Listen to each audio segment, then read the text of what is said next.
Les livres sont probablement les billets les moins chers pour voyager dans l'espace. Dimension de Nathalie Cabrol, un livre passionnant à la quête de vie ailleurs, mais qui nous apprend surtout beaucoup sur la vie ici, sur Terre.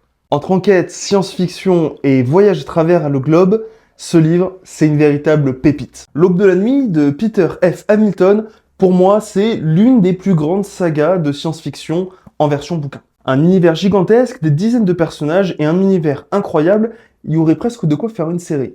Apollo 13 de Jim Lovell et Jeffrey Kluger, un récit raconté par l'une des personnes qui les a vécus, un récit poignant, un récit fascinant. En bref, je t'invite à le lire, ça retrace quand même l'une des aventures les plus marquantes de l'exploration spatiale. L'ère de la supernova de Liu Cixin, je t'en ai déjà parlé dans une autre vidéo, imagine qu'une supernova explose dans notre galaxie et qu'elle ait un impact sur toute l'humanité.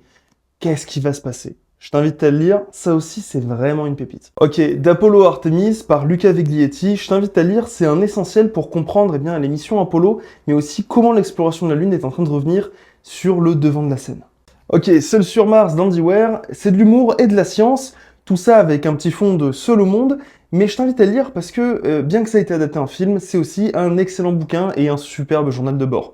Un voyage à ne pas manquer. À toi de nous dire en commentaire quelle est ton indispensable lecture spatiale, et puis je te dis à bientôt.